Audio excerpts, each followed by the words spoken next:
Everyone, welcome to our study channel Utkrisht academy Ayodhya.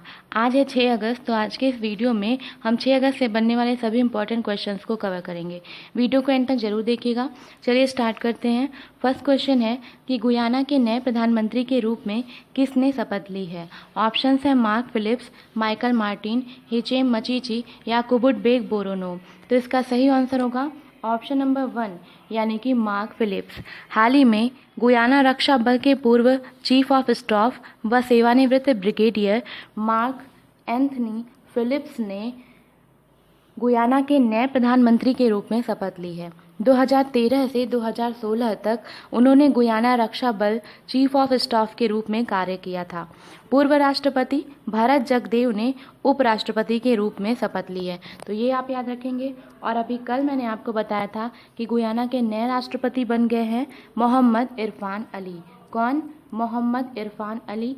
ये Guyana के नए राष्ट्रपति बन गए हैं और अब प्रधानमंत्री बन गए हैं मार्क एंथनी फिलिप्स। तो इन दोनों के नाम आप याद रखेंगे। अदर ऑप्शंस को डिस्कस करें तो माइकल मार्टिन, इन्हें अभी हाल ही में आयरलैंड का नया प्रधानमंत्री बनाया गया है।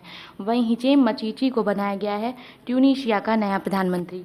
कुबुट बोरोनो की बात करें तो ये बन गए हैं किर्गिस्तान के नए प्रधानमंत्री। तो ये आप याद रखिएगा। बात करें गुयाना की तो गुयाना दक्षिण अमेरिका में स्थित एक देश है जिसकी राजधानी है जॉर्ज टाउन व यहाँ मुद्रा चलती है गुयानीज डॉलर। तो ये भी आप याद रखेंगे। तो ये याद रखिएगा कि मार्क एंथनी फिलिप्स ये बन गए हैं गुयाना के नए प्रधानमंत्री। नेक्स्ट क्वेश्चन है कि सहकार कॉपवाच चैनल NCDC ये किसके द्वारा लॉन्च किया गया है। ऑप्शंस हैं नितिन गडकरी, डॉक्टर हर्षवर्धन, नरेंद्र तोमर या पीयूष गोयल। तो इसका सही आंसर होगा ऑप्शन नंबर सी यानी कि नरेंद्र तोमर। हाल ही में केंद्रीय कृषि व किसान कल्याण मंत्री नरेंद्र सिंह तोमर द्वारा सहकार कॉपवाच चैनल NCDC ये लॉन्च किया गया है। चैनल NCDC यानी राष्ट्रीय सहकारी विकास निगम द्वारा की गई एक नई पहल है। इस इवेंट के दौरान 18 अलग अलग राज्यों के लिए formation and registration of a cooperative पर NCDC द्वारा बनाए गए मार्गदर्शन वीडियो भी तैयार किए गए हैं। लगभग 10,000 किसान उत्पादक संगठनों को बढ़ावा देने की यह भारत सरकार की एक पहल है। तो ये याद रखिएगा कि सहकार कॉपवाच चैनल NCDC ये किसके द्वारा लॉन्च किया गया है। ये केंद्रीय कृषि व किसान कल्याण मंत्री नरेंद्र सिंह तोमर के द्वारा लॉन्च किया गया है। अदर ऑप्शंस को डिस्कस करें तो ये है नितिन गडकरी जो कि केंद्रीय MSME मंत्री हैं और अभी इन्होंने हाल ही में खादी अगरबत्ती आत्मनिर्भर भारत अभियान को मंजूरी दी है। वहीं पीयूष गोयल ने हाल ही में ईजिंग डूइंग बिजनेस फॉर आत्मनिर्भर भारत सम्मेलन का आयोजन किया था। तो ये भी आप याद रखेंगे। चलते हैं नेक्स्ट क्वेश्चन पे। नेक्स्ट क्वेश्चन है कि विशेष कोड टू विन नामक पुस्तक किसने लिखी है। ऑप्शंस हैं S Jaishankar, Ruskin bond, Nirupama Yadav या कृतिका पांडे। तो इसका सही आंसर होगा ऑप्शन नंबर सी यानी कि निरुपमा यादव।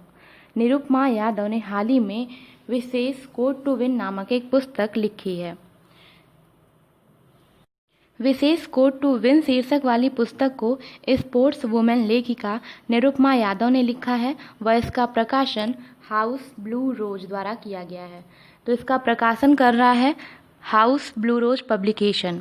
राष्ट्रीय खेल दिवस यानी 29 अगस्त के दिन यह पुस्तक लॉन्च की जाएगी। यह पुस्तक भारत के सबसे युवा बास्केटबॉल टीम कप्तान, ये है टीम कप्तान विश्वेश भृगुवंशी के जीवन पर आधारित एक प्रेरणादायक कहानी है।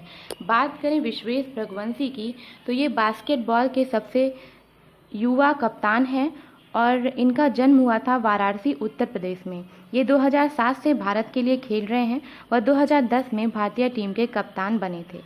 तो इस पुस्तक का उद्देश्य खेल उद्योग को क्रिकेट की तरह भारत में अन्य खेलों पर अधिक ध्यान केंद्रित करने के लिए प्रोत्साहित करना है ताकि खिलाड़ियों को उचित पहचान मिल सके। तो ये याद रखिएगा कि विशेष कोड टू विन नामक पुस्तक ये लिखी है निरुपमा यादव ने।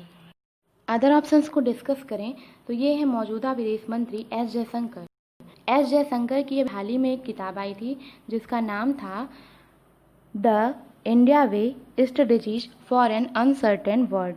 तो इसका नाम भी आप याद रखेंगे, the India way strategies for an uncertain world. वहीं रस्किन बॉन्ड की हाल ही में एक पुस्तक आई थी जिसका नाम था a song of India. Kritika Pandey की बात करें तो कृतिका पांडे को अभी हाल ही में उनकी short story the great Indian T and snacks के लिए कॉमनवेल्थ शॉर्ट स्टोरी प्राइज से सम्मानित किया गया है।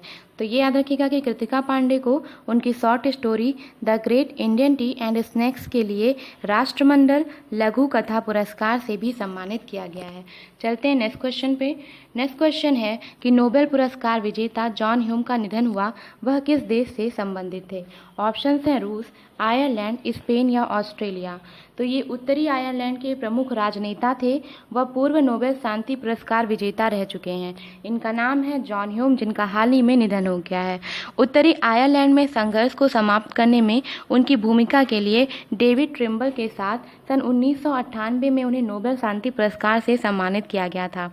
वह 1970 में SDLP यानी कि social democratic and labour party के संस्थापक सदस्य थे और इस पार्टी का नेतृत्व किया उन्होंने सन 1979 से लेके 2001 तक। तो ये भी आप याद रखेंगे कि ये नोबेल पुरस्कार विजेता जॉन ह्यूम ये उत्तरी आयरलैंड के प्रमुख राजनेता थे और हाल ही में इनका निधन हो गया है। चलते हैं नेक्स्ट क्वेश्चन पे। तो ये हैं जॉन ह्यूम, जिनका हाल ही में निधन हो गया है और ये उत्तरी आयरलैंड के प्रमुख राजनेता हैं। वह इन्हें 1998 में नोबेल शांति पुरस्कार से भी सम्मानित किया गया था। अगला क्वेश्चन है कि इब्राहिम अलकाजी, जिनका हाल ही में निधन हुआ, वह किस क्षेत्र से संबंधित थे? निर्देशन, खेल, संगीत या लेखन? तो इसका सही आंसर होगा निर्देशन। रंगमंच के कलाकार व महान शिक्षक इब्राहिम अलकाजी या अब्राहम अलकाजी का हाल ही में निधन हो गया है।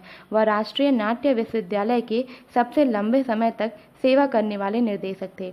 1950 में उन्होंने BBC ब्रॉडकास्टिंग अवार्ड भी जीता था। तो 1950 में इन्हें BBC ब्रॉडकास्टिंग अवार्ड से भी सम्मानित किया गया था। वह नसरुद्दीन शाह, ओमपुरी, रोहिणी हट्टंगिनी, पंकज कपूर जैसे अभिनेताओं की पीढ़ियों का इन्होंने समर्थन किया था। 1966 में इन्हें पद्मश्री से सम्मानित किया गया था। तो ये भी याद रखिएगा कि 1966 में इन्हें पद्मश्री से सम्मानित किया गया था। 1991 में इन्हें पद्म भूषण से सम्मानित किया गया था और वहीं 2010 में इन्हें भारत के दूसरे सर्वोच्च नागरिक पुरस्कार यानी कि पद्म विभूषण से सम्मानित किया गया था। तो ये भी आप याद रखेंगे कि इन्हें पद्मश्री मिला था 1966 में, पद्म भूषण 1991 में व 2010 में इन्हें पद्म विभूषण से भी सम्मानित किया गया था। तो ये हैं इब्राहिम अलकाजी, जो कि रंगमंच के कलाकार व महान शिक्षक थे और इन्होंने तुगलक व अंधयुग जैसे नाटकों का मंचन भी किया था। हाल ही में इनका निधन हो गया है। क्वेश्चन है कि हाल ही में किस राज्य में हिम तेंदुआ संरक्षण केंद्र स्थापित किया जाएगा? ऑप्शंस हैं उत्तर प्रदेश, उत्तराखंड, दिल्ली या गुजरात। तो इसका सही आंसर होगा ऑप्शन नंबर बी यानी कि उत्तराखंड। हाल ही में उत्तराखंड में हिम तेंदुआ संरक्षण केंद्र स्थापित करने की घोषणा की गई है। बात करें हिम तेंदुआ की, तो हिम तेंदुआ के लिए जो अंतर्राष्ट्रीय दिवस होता है वो मनाया जाता है 23 अक्टूबर को और हिम तेंदुए के संरक्षण के लिए यह हिम तेंदुआ संरक्षण केंद्र स्थापित किया जाएगा उत्तराखंड में। तो ये आप याद रखेंगे। बात करें उत्तराखंड की, तो उत्तराखंड के जो मुख्यमंत्री हैं उनका नाम है त्रिवेंद्र सिंह रावत। यहाँ की गवर्नर हैं बेबी रानी मौर्य व यहाँ की जो राजधानी है वह देहरादून है। वह यहाँ की जो ग्रीष्मकालीन राजधानी बनाई गई है वो बनाई गई है गैरसेण को। तो गैरसेण का भी नाम आप याद रखेंगे। ये हाल ही में उत्तराखंड की ग्रीष्मकालीन राजधानी बन गई है। अदर चीज़ों को डिस्कस करें तो अभी हाल ही में उत्तराखंड में गोल्डन बर्ड विंग, जो कि भारत की सबसे बड़ी तितली का खिताब जीत चुकी है, ये उत्तराखंड में पाई गई थी। वहीं उत्तराखंड में अभी हाल ही में हेल्पिंग आउट पीपल एवरीवेयर यानी कि होप पोर्टल लॉन्च किया गया था। होप पोर्टल के थ्रू लोगों को रोजगार प्रदान करने के लिए यह पहल शुरू की गई थी और होप की फुल फॉर्म होती है हेल्पिंग आउट पीपल एवरीवेयर। तो ये भी आप याद रखेंगे। उत्तराखंड के हाई कोर्ट के जो चीफ जस्टिस हैं उनका नाम है रमेश रंगनाथन। तो इनका भी नाम आप याद रखेंगे। अगला क्वेश्चन है गांधीवादी युवा तकनीकी नवाचार पुरस्कार 2020 में से इनमें से किसके शोधकर्ताओं को सम्मानित किया गया था? IIT Kharagpur, IIT Roorkee, IIT Madras या इनमें से कोई नहीं। तो हाल ही में आईआईटी खड़गपुर के शोधकर्ताओं को गांधीवादी युवा तकनीकी नवाचार पुरस्कार 2020 से सम्मानित किया गया है। तो ये आप याद रखेंगे। आईआईटी खड़गपुर के एक शोधकर्ताओं के समूह को इस पुरस्कार से सम्मानित किया गया है और उन्हें धूप में सुखाने के लिए छोड़े गए गीले कपड़ों से बिजली पैदा करने के लिए एक तंत्र विकसित करने के लिए सम्मानित किया गया है। ऊर्जा संरक्षण व थर्मल प्रबंधन की समस्या के समाधान के लिए इस संस्थान की स्थापना की गई है और संस्थान की एक अन्य टीम को अलग से ही पुरस्कार दिया गया है। तो ये आप याद रखेंगे कि गांधीवादी युवा तकनीकी नवाचार पुरस्कार 2020 से हाल ही में आईआईटी खड़गपुर के शोधकर्ताओं को धूप में सुखाने के लिए छोड़े गए गीले कपड़ों से बिजली पैदा करने के लिए एक तंत्र विकसित करने के लिए सम्मानित किया गया है। अगला क्वेश्चन है कि थेंजावल गोल्फ रिजॉर्ट परियोजना का उद्घाटन कहाँ किया गया है?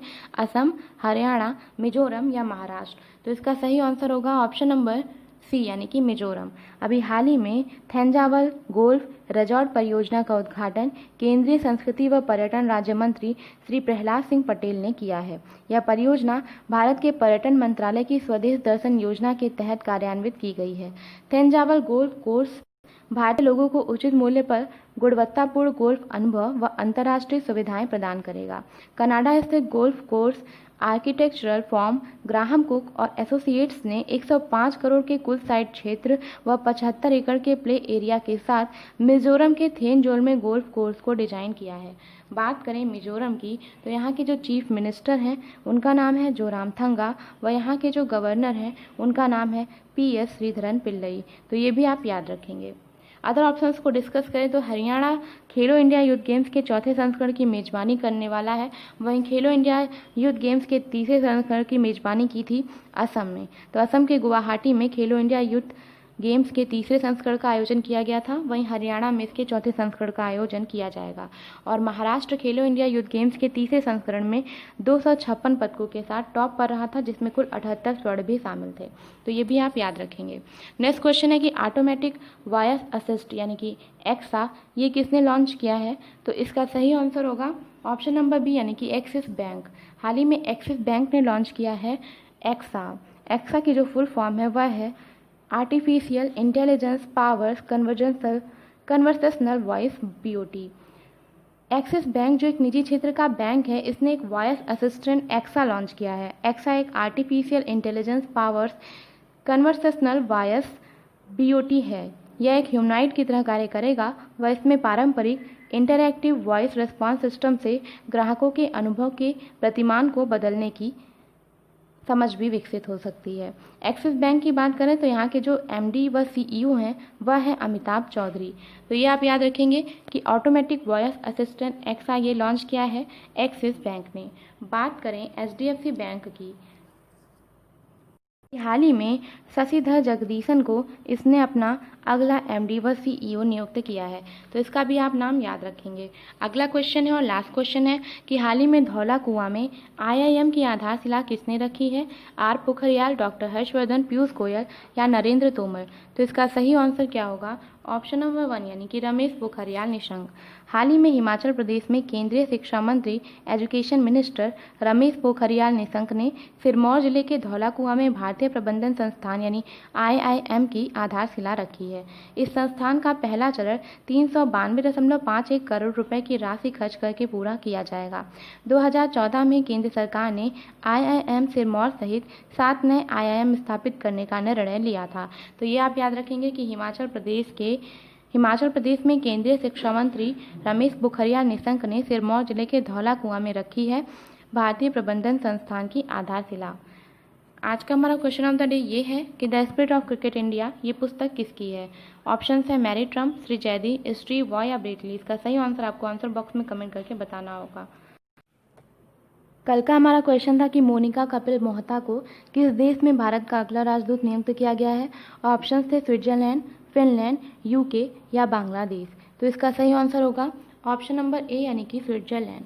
हाल ही में स्विट्जरलैंड में मोनिका कपिल मोहता। अदर ऑप्शंस को डिस्कस करें तो अभी हाल ही में फिनलैंड में भारत का नया राजदूत बनाया गया है रवीश कुमार को। तो इनका भी नाम आप याद रखेंगे कि रवीश कुमार को फिनलैंड में भारत का नया राजदूत नियुक्त किया गया है। वहीं यूके यानी यूनाइटेड किंगडम में नया राजदूत बनाया गया है गायत्री कुमार को। तो इनका भी नाम आप याद रखेंगे कि गायत्री कुमार, इन्हें यूनाइटेड किंगडम में भारत का नया राजदूत नियुक्त किया गया है। वहीं बांग्लादेश में भारत का नया राजदूत नियुक्त किया गया है विक्रम तुरईसामी को। तो इनका भी नाम आप याद रखेंगे। आज का वीडियो अगर पसंद आया तो वीडियो को लाइक करें, शेयर करें, कमेंट करें। चैनल पर नए हो तो चैनल को सब्सक्राइब करें। आप हमारे उत्कृष्ट एकेडमी के ऐप से भी जुड़ सकते हैं। ऐप से जुड़ने के लिए डिस्क्रिप्शन बॉक्स में दिए गए लिंक को फॉलो करके ऐप को इंस्टॉल करें, रजिस्टर करें और हमसे जुड़ जाएं। कल मिलेंगे कुछ नए कंटेंट के साथ। तब तक के लिए have a nice day, bye bye.